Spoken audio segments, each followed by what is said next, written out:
ശാന്തി. പലരും പല ക്ലാസ്സുകളിലും ഞാൻ പറഞ്ഞു കേട്ടൊരു പോയിൻ്റാണ് ഇന്ന് ഞാൻ നിങ്ങൾക്ക് പറഞ്ഞു തരാൻ ആഗ്രഹിക്കുന്നത്. എനിക്ക് തോന്നിപ്പോയി അത് വളരെയധികം എഫക്റ്റീവാണ് എന്ന്. പരമാത്മ മഹാവാക്യത്തിൻ്റെ ആധാരത്തിൽ അതുമായിട്ടൊന്ന് കമ്പയർ ചെയ്ത് നോക്കിയ സമയത്ത് സാക്ഷി സ്ഥിതി എന്ന ഒരു മഹത്തായിരിക്കുന്നൊരു സ്ഥിതിയുടെ വേറൊരു ഈസി പ്രാക്ടിക്കൽ സൈഡാണ് ഇതെന്ന് എനിക്ക് തോന്നിപ്പോയി. അതുകൊണ്ടാണ് നിങ്ങൾക്ക് ആ കാര്യം പറഞ്ഞു തരണം എന്ന് ഞാൻ ആഗ്രഹിക്കുന്നത്. Act as if. നിങ്ങളും കണ്ടിട്ടുണ്ടായിരിക്കും, കേട്ടിട്ടുണ്ടായിരിക്കും പലരുടെയും വീഡിയോ. Act as if. അതുപോലെ തന്നെ നിങ്ങൾക്ക് പെരുമാറാനായിട്ട് സാധിക്കുക. സിമ്പിളായിട്ടുള്ള ഉദാഹരണം പറഞ്ഞു തന്നാൽ, ഒരു സിനിമയിൽ ഒരു നടൻ അഥവാ നായകൻ നായിക തൻ്റെ റോൾ അഭിനയിക്കുക എന്ന് വിചാരിക്കും. സ്ക്രിപ്റ്റ് റൈറ്ററുടെ മനസ്സിൽ, കഥ എഴുതുന്ന ആളുടെ മനസ്സിൻ്റെ ഉള്ളിൽ ഇന്ന കഥാപാത്രം ഇങ്ങനെ നടക്കണം, ഇങ്ങനെയാവണം ചെയ്യേണ്ടത്, ഇങ്ങനെയാണ് നോക്കേണ്ടത്, ഇതായിരിക്കണം അവരുടെ ഇമോഷൻസ് എന്നൊക്കെ ആ കഥ രചിച്ച ആളുടെ മനസ്സിൻ്റെ ഉള്ളിൽ വന്നതായിട്ടൊരു കഥാപാത്രം, അവരുടെ മാനസപുത്രൻ. ആ മാനസപുത്രനെ ഇദ്ദേഹത്തിന് കൈമാറുന്ന സമയത്ത് ആ കഥാപാത്രത്തെ രചിച്ചയാളുടെ മനസ്സിൽ ആ ഇമോഷൻസ്, ആ ഭാവം, ആ ഭാവന, ആക്ടിവിറ്റി, എല്ലാ കാര്യത്തിനും അതേപോലെ ആര് ഉൾക്കൊണ്ടുകൊണ്ട് തൻ്റെ ഭാഗം അഭിനയിക്കുന്നുണ്ടോ അവരാണ് നായകനും നായികയുമൊക്കെ ആയിട്ട് മുന്നോട്ട് വരാറ്. ഒരു പക്ഷേ ചെറിയ റോളായിരിക്കാം, ഒരു പക്ഷേ വലിയ റോളായിരിക്കാം. ആദ്യം ആരും വരുമ്പോൾ വലിയ റോളല്ലല്ലോ, ചെറിയ ചെറിയ റോളുകളാണ് കിട്ടുക. പക്ഷെ ആ റോൾ അഭിനയിക്കുന്ന സമയത്ത് അതിൻ്റെ പെർഫെക്ഷൻ എത്രത്തോളം നിങ്ങൾക്കത് ആയിക്കൊണ്ട് ചെയ്യാൻ സാധിക്കുന്നു അതിൻ്റെ ആധാരത്തിൽ നിങ്ങളുടെ ചാൻസസ് ഫിലിം ഇൻഡസ്ട്രിയിൽ കൂടിക്കൊണ്ടിരിക്കുന്നത് കാണാം.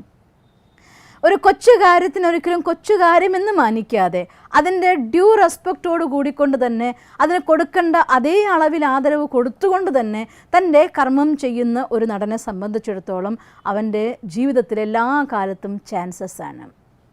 ഈശ്വരൻ്റെ നാടകത്തിലും ഇതിൽ നിന്നൊട്ടും വ്യത്യസ്തമല്ല. ഭഗവാൻ നമുക്ക് ഈ ലോക നാടകത്തിൽ ഏറ്റവും നന്നായി ഭാഗം അഭിനയിക്കാൻ വേണ്ടിയുള്ള ബെസ്റ്റ് കോസ്റ്റ്യൂം അഥവാ നല്ല വസ്ത്രത്തെ തന്നുകൊണ്ട് ഇങ്ങോട്ട് പറഞ്ഞയച്ചിരിക്കുകയാണ്.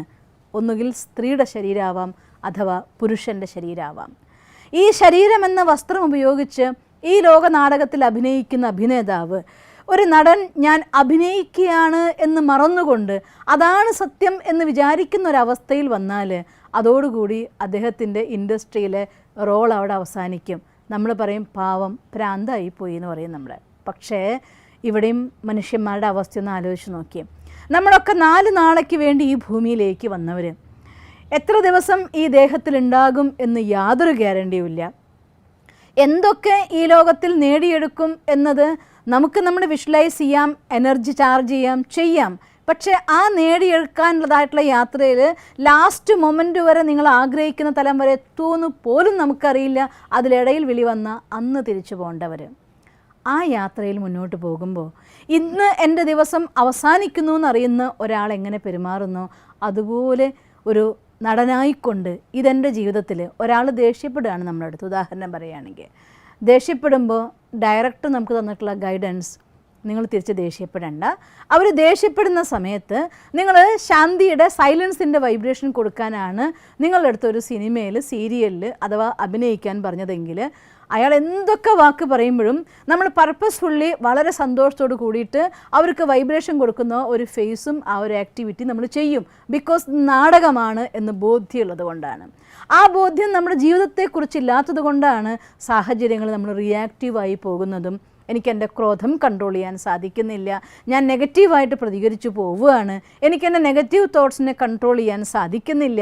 ഇത്തരം അവസ്ഥകൾ സ്വയം നിങ്ങൾക്ക് നിയന്ത്രണമില്ല എന്ന് വെച്ചാൽ അർത്ഥം, അതിനർത്ഥം ഞാനൊരു നടനാണ് എന്ന ബോധം മറന്നു എന്നതാണ്. അതുകൊണ്ട് ഏത് അച്ഛൻ്റെ അമ്മയുടെ കുട്ടിയായിട്ട് ഏത് നാട്ടിൽ എവിടെ ജനിക്കണം, എങ്ങനെയുള്ള ദേഹം കിട്ടണം, ആർക്കൊപ്പം ജീവിക്കണം എന്ന് നമ്മൾ ആരും നിശ്ചയിച്ച പാതയിലല്ല വരുന്നത്. നിശ്ചയിച്ചിട്ടുണ്ടാവാം, മുജ്ജന്മഗത കർമ്മം കൊണ്ട് നിശ്ചയിച്ചിട്ടുണ്ടാവാം. പക്ഷേ ആ കർമ്മം ചെയ്യുമ്പോൾ ഇന്ന സ്ഥലത്ത് വന്ന് ഇങ്ങനെ ജനിച്ച് ഇങ്ങനെ ജീവിക്കുന്നതെന്ന് നമുക്ക് അറിയുക കൂടിയില്ലായിരുന്നു. കർമ്മം ചെയ്തപ്പോൾ അതിൻ്റെ കാർമിക് അക്കൗണ്ട് സൂക്ഷ്മ ബാങ്കിൽ റെക്കോർഡായി പോയതിൻ്റെ റിസൾട്ട് അവസാന പരീക്ഷയിൽ, ദേഹത്തിന് പോയ അവസാന പരീക്ഷയിൽ നിങ്ങൾ പാസ്സായപ്പോൾ നിങ്ങൾക്കുണ്ടായ സ്വത്ത് സഹിതം വന്ന് വീണ്ടും പുനർജന്മത്തിലേക്ക് വന്നു. ഇവിടെ അടുത്ത നാടകം അഭിനയിക്കുകയാണ്. അപ്പം നാടക നടനെ സംബന്ധിച്ചിടത്തോളം ദ ബെസ്റ്റായിട്ട് ഡയറക്ടറുടെ ഇഷ്ടപ്രകാരം ആക്ട് ചെയ്യുന്നുവെങ്കിൽ അവർക്ക് ഏറ്റവും ബെസ്റ്റായിട്ടുള്ള റോള് ലഭിക്കുന്നു.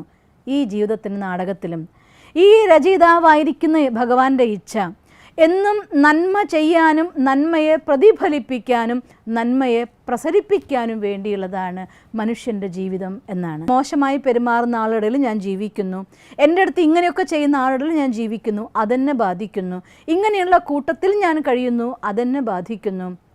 ഇത്തരത്തിൽ ബാഹ്യ പ്രപഞ്ചത്തിൻ്റെ പ്രഭാവത്തിൽ വരാതെ നമ്മുടെ അവസ്ഥയെ ഒരേപോലെ താമരപുഷ്പം പോലെ താമരപ്പൂ ചേറുള്ള കുളത്തിൽ വിരിഞ്ഞു നിൽക്കുന്നെങ്കിൽ പോലും അതിൽ അഴുക്കോ വെള്ളമോ പറ്റാതെ അതതിൽ നിന്നൊക്കെ പരിശുദ്ധമായി നിൽക്കുന്നത് കൊണ്ട് ദേശീയ പുഷ്പമെന്ന് വാഴ്ത്തപ്പെടുന്ന അവസ്ഥ, അതുപോലെ നമ്മുടെ ജീവിതത്തിനെയും ഒരു സാക്ഷി ദൃഷ്ട ആയിക്കൊണ്ട് നമ്മളൊരു ആക്ടറാണ് എന്ന് മനസ്സിലാക്കിക്കൊണ്ട് ഡയറക്ടറുടെ ഇച്ഛപ്രകാരം നന്മയുടെ വൈബ്രേഷൻ സ്പ്രെഡാക്കാൻ വേണ്ടി എൻ്റെ ആക്ട് ഞാൻ ബെസ്റ്റായി ചെയ്യും എന്ന് ദൃഢനിശ്ചയമെടുത്ത് മറ്റാൾ എന്തു ചെയ്യുമ്പോഴും അവർ ആക്ട് ചെയ്യുകയാണല്ലോ.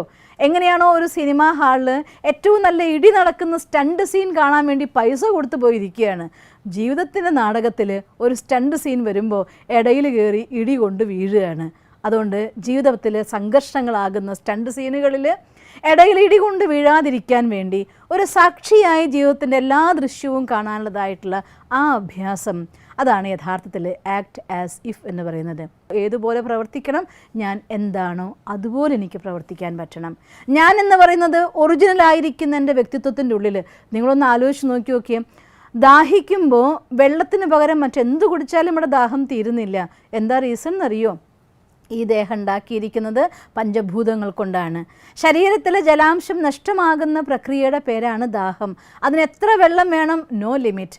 എത്രയ്ക്ക് ഇതിൽ വെള്ളം ഉണ്ടോ ആവശ്യമുണ്ടോ അത് കൊടുത്താൽ പറയും മതി എന്ന് നമ്മൾ പറയുന്നു.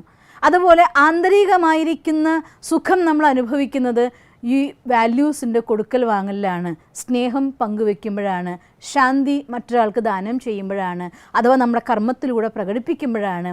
എന്ന് വെച്ചാൽ അർത്ഥം ഞാനെന്ന ദ റിയൽ ഐഡൻറ്റിറ്റി അത് മൂല്യങ്ങളാൽ നിർമ്മിതമാണ്.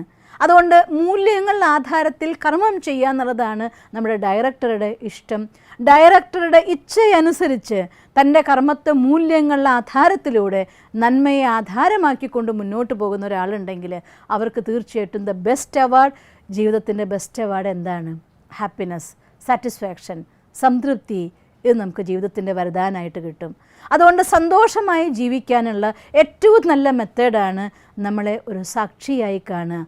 പക്ഷെ സാക്ഷിയായി കാണണമെന്നുണ്ടെങ്കിൽ സാഹചര്യങ്ങളിൽ നമ്മൾ പ്രഭാവിതരായി പോകാതിരിക്കണം എന്നുണ്ടെങ്കിൽ നമ്മുടെ ഇന്നർ പൊട്ടൻഷ്യൽ, ആന്തരിക ശക്തിയെ വളർത്തിയെടുത്തേ പറ്റൂ, വികസിപ്പിച്ചേ പറ്റൂ. ആ വികസിപ്പിക്കണം എന്നുണ്ടെങ്കിൽ ആ പവർ ഹൗസ് ആയിട്ടുള്ള കണക്ഷൻ ഉണ്ടായേ പറ്റൂ. ആ പവർ ഹൗസാണ് സുപ്രീം പവർ. ആ ഭഗവാൻ അഥവാ ഈശ്വരൻ, അല്ലാ, ഖുദ, എല്ലാ പേര് കേട്ട് നിങ്ങൾ വിളിച്ചോ, പക്ഷേ ആ പരമമായ ശക്തി അതൊന്നേ ഒന്ന് മാത്രമേ ഉള്ളൂ. ആ സുപ്രീം പവർ, സുപ്രീം അതോറിറ്റി ആയിരിക്കുന്ന കണക്ഷൻ, പരമാത്മാവുമായുള്ള ജീവാത്മാവിൻ്റെ കണക്ഷൻ, അത് നിങ്ങളുടെ ഉള്ളിൽ ആ ചാർജ് തരും. നിങ്ങൾ ആ ഡയറക്ടറുടെ ഡയറക്റ്റ് ലിങ്കിലാവുമ്പോൾ എല്ലാ ആക്റ്റും ദ ബെസ്റ്റായി നിങ്ങൾക്ക് ചെയ്യാൻ സാധിക്കുകയും ചെയ്യും. ഓൾവേസ് നമുക്ക് ഹാപ്പി ആവാൻ സാധിക്കും. അതുകൊണ്ട് മരിച്ചാലും സന്തോഷം നഷ്ടപ്പെടുത്തില്ല എന്നുള്ള പോലെ സദാ സന്തോഷമായിരിക്കാൻ വേണ്ടിയുള്ള പ്രിൻസിപ്പിളാണ് ആക്ട് ആസ് ഇഫ്. നമ്മുടെ ഡയറക്ടർ എന്താഗ്രഹിക്കുന്നു ആ ഡയറക്ടറുടെ ഇച്ഛപ്രകാരം ഡയറക്റ്റ് ലൈനിൽ കണക്ഷൻ ആക്കിക്കൊണ്ട് ഓൾവേസ് പവർഫുള്ളായിക്കൊണ്ട് മുന്നോട്ട് പോകാനായിട്ട് നിങ്ങൾക്കും സാധിക്കട്ടെ. അതിന് കുറച്ച് സമയം കണ്ടെത്തിക്കൊണ്ട് മെഡിറ്റേഷൻ പ്രാക്ടീസ് ചെയ്യേണ്ടത് അനിവാര്യമായൊരു ഘടകമാണ്. നിങ്ങൾക്കത് ചെയ്യാൻ സാധിക്കട്ടെ എന്ന് ഞാൻ പ്രാർത്ഥിക്കുന്നു. ഓം ശാന്തി. ദിവസം തോറും ജീവിത വിജയങ്ങൾക്ക് വെളിച്ചം വീശുന്ന പുത്തൻ വീഡിയോകൾക്കായി ഞങ്ങളുടെ യൂട്യൂബ് ചാനൽ സബ്സ്ക്രൈബ് ചെയ്യൂ. നോട്ടിഫിക്കേഷൻ ലഭിക്കുന്നതിനായി ബെൽ ഐക്കൺ ക്ലിക്ക് ചെയ്യൂ. ഒപ്പം ഞങ്ങളുടെ ഫേസ്ബുക്ക്, ട്വിറ്റർ, ഇൻസ്റ്റാഗ്രാം പേജുകൾ ഫോളോ ചെയ്യൂ. നന്ദി.